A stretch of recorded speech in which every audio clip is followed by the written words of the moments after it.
কারণ আমরা প্রচণ্ডই ভয়ভীত হয়ে গেছিলাম না, কারণ আমরা জানতাম না যে আমার সাথে কী হয়েছে। তো আমরা পুরোপুরিভাবে সাপোর্ট করছে তনুদি, সুব্রতা দ্বারা খুবই সাপোর্ট করছে, কারণ সেই সময় আমরা সাপোর্ট করার মতো কেউ আসছিল না। মানে আমরা এই অবস্থায় এই সিচুয়েশনে আসছিলাম যে আমরা কী করবো, হয়তো বা আমরা কাছে সুইসাইড করণ ছাড়া কোনো রাস্তায় আসছিল না। তখন হঠাৎ আমরা অ্যাকচুয়ালি 8 তারিখে আমরা সবাই প্রোগ্রাম অ্যাটেন্ড করছি। আমরা নিজের মতো করে প্রোগ্রামে গেছি এন্ট্রি নিয়ে। তো আমরা সেখানে সবাই ডান্স করতেছি, সবাই প্রোগ্রামে আসছিলাম। তখনই দুজন রিপোর্টার, তার নামটা আমি জানি না, বাট দেখলে হয়তো বা চিনা যাবো, তারা কি করছে আমার সাথে অশ্লীল আচরণ করার চেষ্টা করছে। আমরা ডান্স করতেছি নর্মালি, তাই না, আমরা বডিতে টাচ করতেছে বা বিভিন্ন ধরনের অনেক কিছু করার চেষ্টা করতেছে। তখন আমরা তাই আটকানোর চেষ্টা করলাম, বললাম বডিতে টাচ করবেন না, এইসব পছন্দ করি না, আমরা জাস্ট ডান্স করতে আইছি। তো তাই নিয়ে আমার যে ফ্রেন্ডসরা ছিল, মানে আমার সাথে সঙ্গম, তপুদা আজকে আইতে পারছে না, কারণ বাড়িতে অনেকই ভেজাল চলতেছে। কারণ হেডে হয়তো বা বাড়ি থেকে বাইরে করে দিতে পারে, হেড পার্লারও বন্ধ হয়ে যেতে পারে। তো আমরা সাথে যা ছিল তার সাথেও খুব খারাপ আচরণ করার চেষ্টা করতেছিল তাই নিয়ে। তো তাই নিয়ে এটা করার পরে আমরা কারোই পাত্তা দিছি না তাই নিয়ে। তো প্রোগ্রাম শেষ প্রায় 10টা 44-এর দিকে আমরা সবাই বাইরে হয়েছি, প্রোগ্রাম শেষ। ওইখানে অনেক ছেলেমেয়েরা রয়েছিল। হ্যাঁ, তো আমরা আয়া পড়তেছি বাড়িতে। তখন হঠাৎ করে বটতলার কাছে আইতেই কিছু পুলিশ আমরা ঘেরাও করে ধরছে, প্লাস রিপোর্টার। হ্যাঁ, ওই দুইজন রিপোর্টার আসছিল ওইখানে। তারা এই কোশ্চেন করতেছিল, যারা ওই বাড়ির মধ্যে আসছিল, আমরা শরীরে টাচ করতেছিল, তারাই আমরা কোশ্চেন করতেছে তারা ছেলে না মেয়ে, তারা কি। হ্যাঁ, তো তারপরে পুলিশরা আমরা কইতেছে এই গাড়িত বো। তারপর তারা শুধু আমরা গায়ে অ্যাটাক করার চেষ্টা করতেছিল যে তোরা গাড়িত বো, আনে কিন্তু বিপরীত খুব খারাপ হইব, তোরা গাড়িত বো। আমরা কি দোষ করলাম? আমরা না করছি ড্রিঙ্ক, না করছি কিছু, আমরা তো সমাজে কিছু খারাপ কিছু করছি না। সবাই যেমন প্রোগ্রাম করতেছে, আমরা একটু প্রোগ্রামে গেছি। আমরা তোরা শুনছি তোরা ডান্স করস, তোরা ডান্সের মধ্যে গিয়া টাকা ইনকাম করস। আচ্ছা, এমন প্রুফ আছে কোনো আমরা ডান্স করতে গিয়ে আমরা টাকা ইনকাম করি? আমরা সবাই আমরা হয়তো বা নারী সত্তা নিয়ে জন্মগ্রহণ করছি, ঠিক আছে, আমরা নিজেরা নারী ভাবি, কারণ আমরা হরমোনের ডিসব্যালেন্স বা আমরা নিজেরা প্রত্যেক সময় আমরা নিজেরা সত্তা নিয়ে অনেকটা লড়াই করি, কারণ সমাজ কোনোদিন আমরা মাইনা নিছে না। বাট কিছু লোক আমরা প্রচুর সাপোর্টে আসছিল, তার লিগা হয়তোবা সেখানে অনেক লোকরা সাপোর্টে কথা বলতেছিল, কিন্তু ওই দুইজন রিপোর্টার যে আসছিল তারা আমরা কোনোভাবেই করতেছিল না। তারা আমরা কইতেছে তারা ড্রেস খুললা দেন ওইখানে। হ্যাঁ, তো পুলিশরা কি করছে, খুব ভালোভাবে আমরা নিয়ে গেছে। দুজন মহিলা পুলিশ আসছিল, তারা বলতেছে তোমরা রাগ করো না, তোমরা পুরুষ পুলিশ তো তারা একটু করো। বলছি না ম্যাম, আমরা তো কোনো দোষ নাই, আমরা শুধু কেড়ে ধরে নিতেছে। তো এখন তো লকডাউন 9টার থেকে, বলছি 9টার থেকে লকডাউন, এরপর তাইলে অন্য মানুষ সাথে চলতেছে না, চলো কিছুই তো না, হ্যাঁ ওখানে তোমরা ছেড়ে দেবে। তারপর নিয়ে গিয়া ওইখানে আমরা ভিতরে ঢুকাইলো ওমেন্স পিএসে ঢুকানোর পরে অনেক তারা রিপোর্টাররা আইলো। রিপোর্টার আওয়ার পরে ওইখানে পশ্চিম থানার থেকে দুইজন পুলিশ এসেছিল, জ্যাকেট পরানো ছিল, নাম বেশি করে তারা বিভিন্নভাবে হাসি ঠাট্টা, মানে কি আমরা কি কোনো অন্য গ্রহের প্রাণী, মানে তারা এমনভাবে আমরা উপরে অ্যাটাক করতে চাইতেছে, মানে তুলনার বাইরে। তারপরে আমরা ভিতরে গেলাম, ভিতরে যাওয়ার পরে আমরা মানে প্রচণ্ড খিদা, কারণ আমরা কিছু খাইছি না। হ্যাঁ, আমরা তো তখন বাড়িতে যেতেছিলাম না, কারণ তখন বেশি বাজে না। তো তাই নিয়ে কী করছে আমরা বলতেছে আচ্ছা বউ কিছুই তো না, ঠান্ডা লাগতেছে নিচে বউ। হ্যাঁ, আমরা সবাই দাঁড়িয়ে রয়েছি, কারণ আমরা বইছি না ওইখানে। হ্যাঁ, তারপরে এতক্ষণ দাঁড়িয়ে থাকতে পেটে খুবই খিদা। তারপর আমরা সবাই বইয়া গেছিলাম, আমার প্রচণ্ড ঘুম পাইতেছিল। হ্যাঁ, কারণ আমার শরীরটা খুবই টায়ার্ড হয়ে গেছিলো, এত মানে তারা আমার উপরে অত্যাচার করছে। হ্যাঁ, তারপরে কি করছে, তারা বলতেছে তোমরা এমনভাবে মেয়ে সাজাবে। বুঝছি স্যার, এটার উপরে আপনি কথা বলতে পারেন না। হ্যাঁ, 377 বার্ডিক আমরা রাইটস দিছে, আমরা যা খুশি তা করতে পারো। হ্যাঁ, আমরা সমাজের সব নিয়ম নীতি মানিয়ে চলতেছি, আমরা সমাজের কোনো অন্য আলাদা কিছু না, আমরা আলাদা চোখে দেখার মতো আমরা এমন কিছু পাপও করছি না।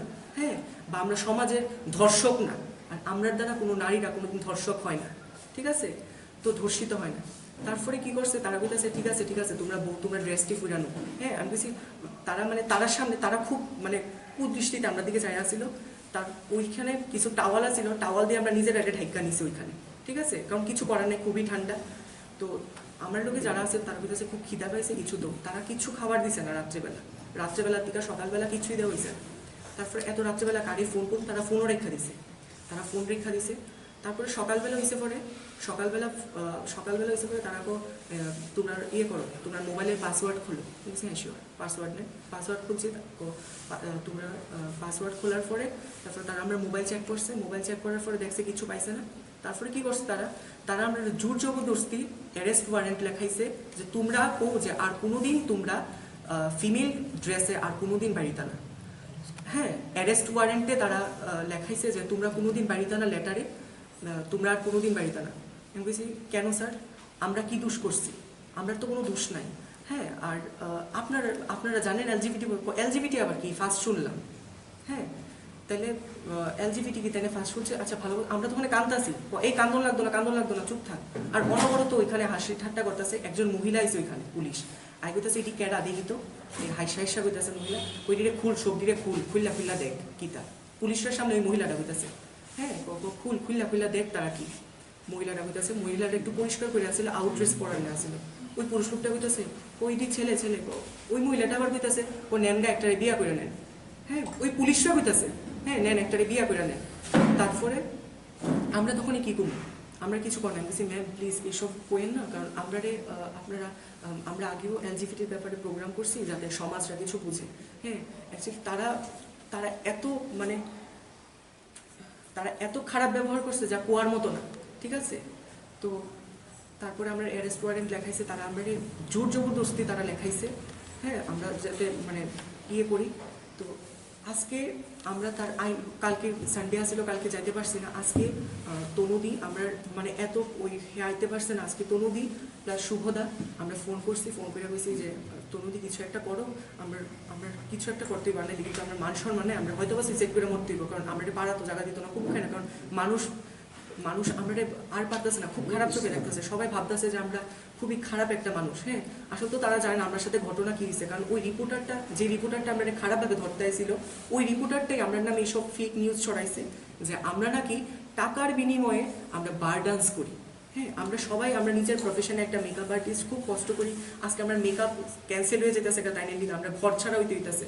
হ্যাঁ, আমরা বাড়িতে কেউ অ্যাকসেপ্ট করতেছে না, আমরা ঘর ছাড়া অলরেডি। আমরা কি করবো? আমরা নিজের অবস্থা আছি না, এখন কি করবো? আমরা কাছে হয়তো বা সুইসাইড করানো ছাড়া কোনো উপায় নাই। হ্যাঁ, পরবর্তী সময় আমরা জানি আমরা উপরে অ্যাটেকও হইব, আর যদি অ্যাটেক করে আমি জানি কারা করবো, এই রিপোর্টারটা বা পুলিশরা। কারণ তখনই আমরা যখন গেছি যে আমরা রাইটসের লিগা, তখন পুলিশরা না করে দিছে, কারণ তারা অলরেডি কথা হয়ে গেছে গা, ঠিক আছে? তারা না করে দিছে ওই দিক থেকে। তো আমি জানি, ঠিক আছে? তবে অফিসার হইব, তাই না কইতাছে তার ভিতরে কি আছে সব খুল।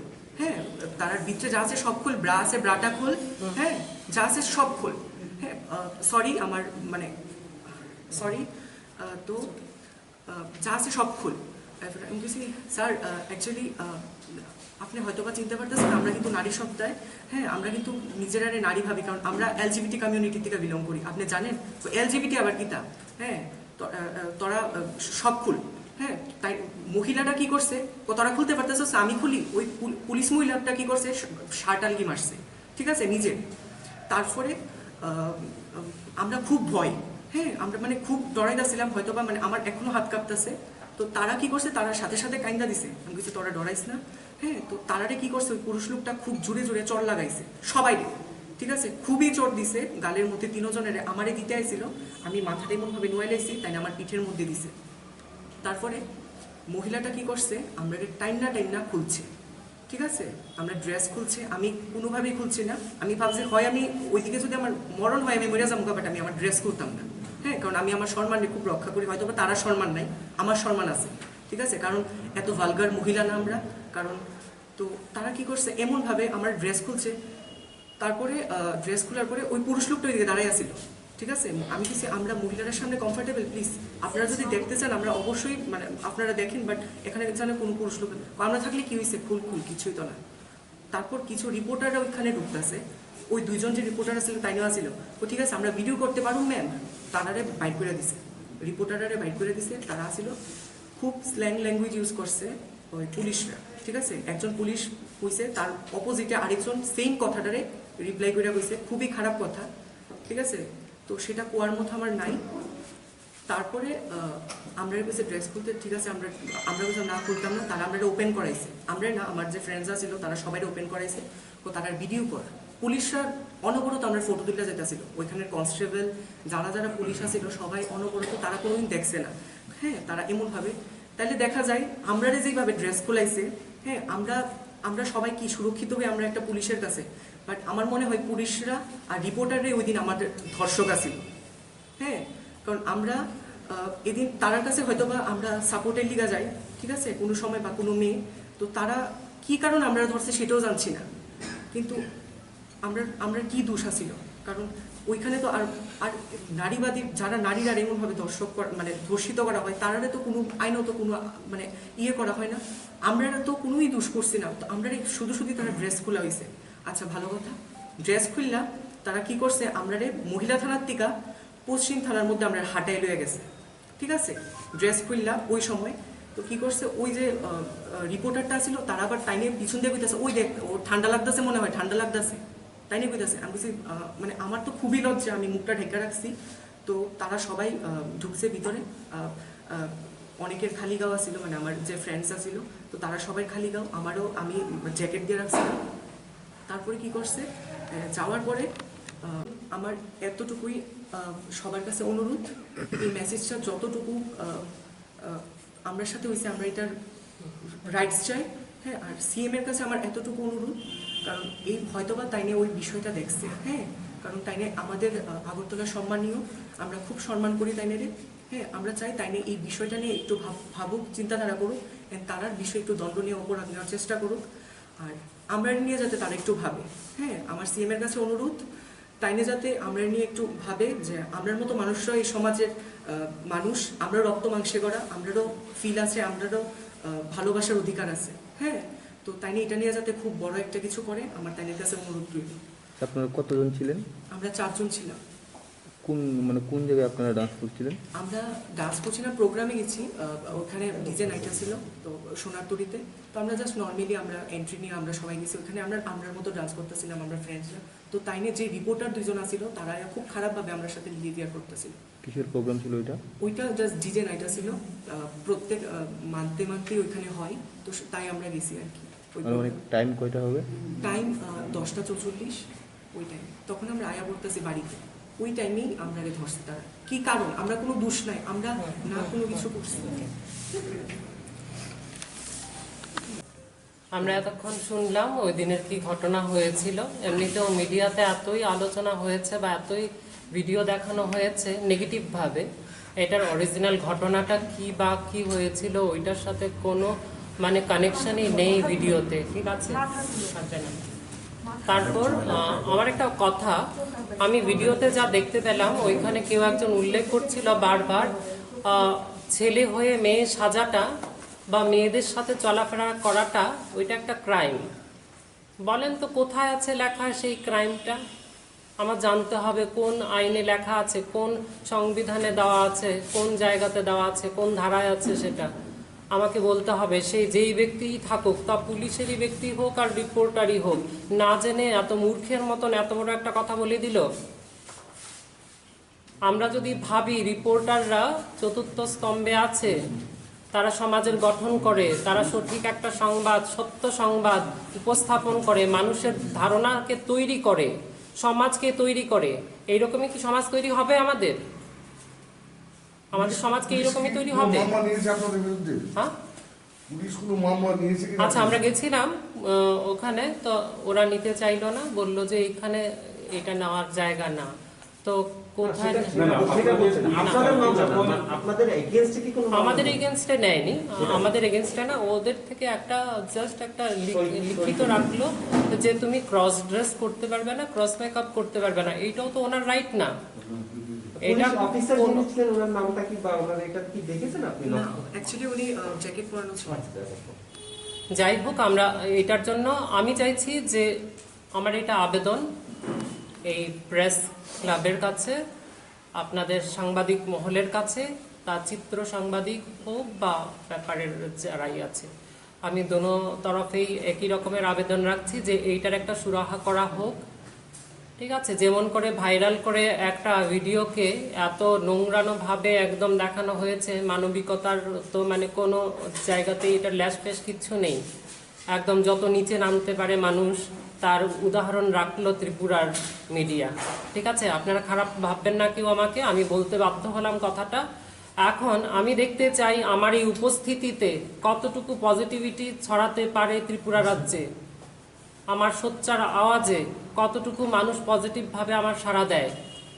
আমি সবার কাছে অ্যাপিল করছি এই ব্যাপারটা নিয়ে যে যতটুকু পারুক, আওয়াজটা কতটুকু অবধি বুলন্দ হয়, কত দূর অবধি পৌঁছায়, সরকারের অবধি পৌঁছাতে পারেন কিনা আপনারা, এবং এটার সঠিক সুরাহা হয় কিনা। আচ্ছা, এটার আইনগত দিকগুলি ওরা আলোচনার আহ্বানে, আমাদের আহ্বানে আপনারা এখানে উপস্থিত হয়েছেন বলে গতদিন যা হয়েছে সেটার সম্পর্কে একটা সঠিক আমাদের বক্তব্য আপনাদের সামনে আমরা রাখতে চাইছি। খোলাখুলিভাবে আলোচনাটা দরকার ছিল, এবং আমি যখন দেখতে পেলাম তখন আমি খুবভাবেই ব্যথিত হলাম মনে প্রাণে, যে আমি এমন একটা রাজ্যের অংশ যে অংশে শিক্ষার আলোর এত অভাব, মানুষ এত অশিক্ষিত কি করে হয়। আমি যেখানে একটা পদে আছি বা আমার যেখানে একটা দায়িত্বভার আছে, তাও এরকম একটা দায়িত্ব যেটা সমাজকে গঠন করে। ঠিক আছে, আমাদের সমাজের চতুর্থ স্তম্ভ, সেই স্তম্ভের অংশ হয়ে এই ধরনের লজ্জাজনিত কাজ কি করে একজন ব্যক্তি করতে পারে, সম্পাদন করতে পারে, আমার যে সেটা প্রশ্ন।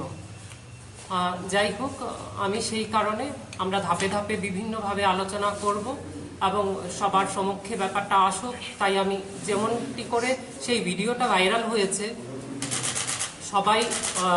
সবার ভেতর একটা নেগেটিভ ভাব গেছে, সেইটাকে আমি পরিবর্তন করতে চাইছি পজিটিভিটির দ্বারা। আমি পজিটিভ নিয়ে হামেশা আলোচনা করি এবং মানুষকে নেগেটিভের মাঝখানেও পজিটিভ শিক্ষার জন্য রাস্তা করে দিই। আমি সবসময় বরাবরই করতে থাকি এইরকম। এবং আমি আজকের এই আলোচনা ডাকার পেছনে এটাই অর্থ ছিল যে আমরা যেন একটা নেগেটিভ যা হয়ে গেছে ওটার থেকে হয়তো মানুষের দৃষ্টিভঙ্গিটা সেই দিকে আসবে। এই নেগেটিভটা তো অনেক কিছু ভালো হয়ে গেল, যে মানুষ এইটার দিকে তাকাতে পারবে যে এইরকম মানুষরাও এই সমাজে আছে এবং তাদের ব্যথা বেদনা, তাদের ইচ্ছা আকাঙ্ক্ষা, তাদের জীবনধারাটা কীরকম হয় সেটা সম্বন্ধে জানা উচিত, এবং সেটা মানে দূরে ঠেলে দেওয়ার মতন কিছু না, সেটার পাশে দাঁড়ানোর জন্য এবং তাদের সমবেদনা একটা ভাব দেখানো, তাদের সাথে হয়ে তাদেরকেও সাথে নিয়ে এগিয়ে যাওয়াটা আমাদের কর্তব্য প্রত্যেকেরই। সেই কারণেই আমাদের এই আলোচনা। আমি আলোচনার শুরুতে আমাদের সাথে যে আছে মোহিনী, রূপক, দেব, ওকে আমি বলবো যে ওদের সাথে কি হয়েছিল সংক্ষিপ্তভাবে ও বলবে এবং আপনাদের জানান দিয়ে এই আলোচনা শুরু হবে। আমি আগামী দিন আশা রাখবো, এবং এই সময়ও আমি অনেককে দেখেছি যে যারা অনেকে আছেন যারা এই রিপোর্টটাকে মানে খুব পজিটিভলি দেখেছেন এবং আলোচনাও করেছেন পত্রপত্রিকায় এবং মানে চিত্র মিডিয়াতেও দেখলাম যে অনেকে ভালো অনেক কিছু বলেছেন। কলকাতার থেকেও একটা ভিডিও এসেছিল আমার কাছে, তো অনেক ভালো ভালো অনেক কথা বলেছেন। যাই হোক, আমি আগামী দিন আশা করব সবাই এটাকে একটা জাগরুকতায় নিয়ে আসবেন এবং সবাইকে যেন সঠিক একটা জায়গাতে নিয়ে যেতে পারেন আপনাদের লেখনীর দ্বারা, আপনাদের চিত্রের দ্বারা, যেন সবাই জানতে পারে, বুঝতে পারে যে ব্যাপারটা কি এবং কি হওয়া উচিত, আগামী দিনে সবার সাহায্যটা কীভাবে পাওয়া উচিত সেটার জন্য একটা সুবন্দোবস্ত আপনারা করবেন, সেটাই আমার আশা রইল। এবং সবাইকে অশেষ ধন্যবাদ। আমার নাম স্নেহা গুপ্তা রয়। গুপ্তা রয়। এই যে উইকার সেকশন ফিল করছে, তার অস্তিত্ব নিয়ে আজকে সে লড়াই করছে। এটা ঠিক প্রকৃতিগত দিক থেকে সে ছেলে, কিন্তু তার মননের চিন্তনে সে জন্মসূত্র থেকেই সে যখন বুঝতে শিখেছে সে একটা মানুষ, ঠিক তখন থেকে সে নিজেকে মেয়ে হিসাবে নিজেকে তৈরি করতে চেষ্টা করেছে। স্বাভাবিকভাবে এই সমাজে এইরকম যারা একটু মানে অস্তিত্বের লড়াই করে তারা স্বাভাবিকভাবে একটা উইকার সেকশনের মধ্যেই পড়ে গেছে। এই উইকার সেকশনের সাথে আমাদের সমাজের যারা শিক্ষিত, অপেক্ষাকৃত, যারা বুঝে, যারা প্রশাসনিক দায়িত্বে আছেন, তাদের করণীয় কাজটা যেটা আমরা দেখলাম সোশ্যাল মিডিয়ার মধ্যে, এবং উনি একদম যথার্থ বলেছেন, নেগেটিভ ওয়েতে দেখানোর চেষ্টা হয়েছে। এটা অন্তত একজন মেয়ে হিসেবে, একজন ত্রিপুরা রাজ্যবাসী হিসেবে আমাদের লজ্জা। এবং আমি বলবো না, আমাদের রাজ্যের যে সাংবাদিক বন্ধুরা তারা প্রতিদিন এই রাজ্যকে কিন্তু সুনামের স্বাক্ষর দিয়ে গেছে। আমি ব্যক্তিগতভাবে অনেক সাংবাদিক বন্ধুকে কিন্তু আমার কর্মজীবনের মধ্য দিয়ে খুব ভালো বন্ধুত্বের মতো করে আমি পেয়েছি, এবং তাদের চিন্তা ভাবনা কিন্তু আমি জানি তারা এত নোংরামি করতে পারেন না। জানি না ওই সময় একজন বা দুজন কেন এরকমের ঘটনাটা করলেন, এটা কিন্তু সত্যি লজ্জাজনক বিষয় হয়েছে। এবং আমার মানে চিন্তায় মনে হচ্ছে যে 377 যেটা নিয়ে আমরা প্রায় সময় কথা বলি, এটা কিন্তু মূলত ওমিট করার চেষ্টা হয়েছে। এটা লিগ্যাল আর ইললিগ্যাল কোনো জায়গায় কিন্তু যাওয়া হয়নি, একটা ওমিট একটা সেকশনের মধ্যে রাখার চেষ্টা হয়েছে। কি যে কেউ যদি চায় যে আমি মেয়ে হয়ে ছেলের মতো আমি আচরণ করব, আমি একটা পার্টনার নেব, সেটা তার ব্যক্তিগত বিষয়, সেখানে কিন্তু প্রশাসন তাকে বাধা দিতে পারে না। কিন্তু এর মানে এই না যে আমি সমাজকে এটা দিয়ে নেগেটিভ একটা রেট ইম্পোজ করবো, এটাও বিষয় না। কিন্তু ওনারা যেহেতু সমাজের কোনো ক্ষতি করছেন না, তাহলে সমাজ কেন ওনাদেরকে ক্ষতিকারক বস্তু হিসাবে তুলে ধরবেন? এইটুকুনি প্রশ্ন। এবং আইনের উপরে যেটা হচ্ছে, এটা হচ্ছে মানবতা। আমি ওনারা কোন কমিউনিটি বিলং করে এটা আমার কাছে মুখ্য বিষয় না। আমি যেহেতু জুরিস্টিক সেক্টরে কাজ করি, আমার কাছে মুখ্য বিষয় হচ্ছে উনি একজন মানুষ, অ্যাজ এ হিউম্যান বিং ওনার অধিকার আছে ওনার সম্ভ্রম রক্ষা করা। ছেলেদের কি লজ্জা নিবারণের জন্য কাপড় পরে না ছেলেরা? না, ওরা নেংটু থাকে, এরকম হয়? তাহলে ছেলেকে যেমন ভাবে আমি বিবস্ত্র করতে পারি না, একই রকম ভাবে মানবিক দৃষ্টিভঙ্গি থেকে মেয়েদের কিন্তু করতে পারি না। এবং মেয়েরা স্বাভাবিকভাবে সমাজের একটা সম্মানীয় জায়গায় থাকে। কারণ ওনারা হচ্ছেন আমার মা, ওনারা হচ্ছেন আমার দিদি, ওনারা হচ্ছেন আমার বৌদি, ওনারা হচ্ছেন আমার বোন, আমার স্ত্রী, এরকম ভাবে কিন্তু একটা বিশেষ মর্যাদার জায়গায় রাখে। ওনারা যখন বলছিলেনই যে আমি মহিলা সত্তায় বিশ্বাসী, আমার চিন্তনে মননে মহিলা বিরাজ করছে, তখন এইরকম নোংরামোটা না করলেও চলতো প্রশাসনিক স্তর থেকে। এই জন্য আমি মনে করি যে ওনারা হয়তোবা গেছেন, এফআইআর করতে চাইছিলেন, উচ্চ পদস্থ কর্মকর্তাদের কাছে গেছেন, তো স্বাভাবিকভাবে লিমিটেশন অফ মাইন্ড, আমাদের যে দৃষ্টিভঙ্গিগত সীমাবদ্ধতা কিছু কিছু মানুষের মধ্যে বিরাজ করে, সেই দৃষ্টিভঙ্গিগত সীমাবদ্ধতার দরুন তাদের অধিকার থেকে হয়তো আমরা বঞ্চিত করলাম। যারা এই দৃষ্টিভঙ্গিগত সীমাবদ্ধতার মধ্যে আছেন, আমিও অনুরোধ করব যে আইনটা কি ওদের জন্য স্পেসিফিক করে বলুন। আইনটা কি ওদেরকে রক্ষা করবে, মানে ট্রান্সজেন্ডার হিসেবে না, অ্যাজ এ হিউম্যান বিং তাদের জন্য তারা কি আইনের দ্বারস্থ হতে পারে? না আপনারা কয়েকজন মূর্খের স্বর্গে যারা বাস করছেন, প্রশাসনের স্তরে আছেন, ওনারা ঠিক করবেন যে আপনাদের দৃষ্টিভঙ্গিগত সীমাবদ্ধতার মধ্যে আটকে যাবে তাদের আইন। এই জন্যই ভারতবর্ষের ছিল যেটা সিম্পলি আমরা করি, আমরা হ্যারাস হলে, ভিকটিম হলে আমরা এফআইআর করি। ওরা এফআইআর করেছেন, কিন্তু কারণে এফআইআরটা নেওয়া হয়নি, নেওয়া হয়নি যে কারণেই হোক, এটা আপনারা বুঝতেই পারছেন কেন নেওয়া হয়নি, এন্টারটেইন করা হয়নি ওনাদেরকে। তারা পরবর্তী স্টেপে যাবে এবং প্রয়োজন যদি পড়ে তারা পিআইএল করবেন। এই সেক্টর কিন্তু ওদের জন্য খোলা আছে। পরবর্তী স্টেপ কথা বলছি, মানে পরবর্তী স্টেপ কি হবে? মানে further attempt two file register on FIR অথবা ডাইরেক্ট লিগ্যাল রিকোর্স? আমরা আমাদের মতো করে লড়াই, মানে লিগ্যাল লড়াইটা লড়বো ওদের জন্য, এবং আগামী দিন আপনারা সবাই বুঝতে পারবেন যে আমরা কোন দিকে এগোচ্ছি। এখন যারা আমাদেরকে এন্টারটেইন করছেন না, তাদের বধির কানে আওয়াজ তুলে দেওয়ার জন্য আমাদের লড়তে হবে, এটুকুই বলে। আমরা সব রকমের আইনি লড়াই লড়ব। আরেকটা কথা হলো, মেয়েদের মতো কাপড় পরবে না, মেয়েদের মতো ড্রেস পরবে না, ঠিক না বুঝিনি, মেয়েদের মতো আচরণ করবে না। ভারতের সাংবিধানিক রাইট আছে ওর যেরকম চাই সেরকম চলার। 2014 15 এপ্রিল নানসা জাজমেন্ট এসছে from the honourable Supreme court, যে কোনো কেউ নিজের জেন্ডার যাকে বলে সেটা নির্ধারণ করতে পারবে। সেটা এখন একটা অ্যাক্ট, সেই অ্যাক্ট অনুসারে যে কোনো কেউ নিজের সেলফ আইডেন্টিফিকেশন করতে পারবে। আজকে যদি আমি বলি যে আমি মেয়ে, দ্যাট মিনস আমি মেয়ে, আমার সেলফ আইডেন্টিফিকেশন ইজ আলটিমেট।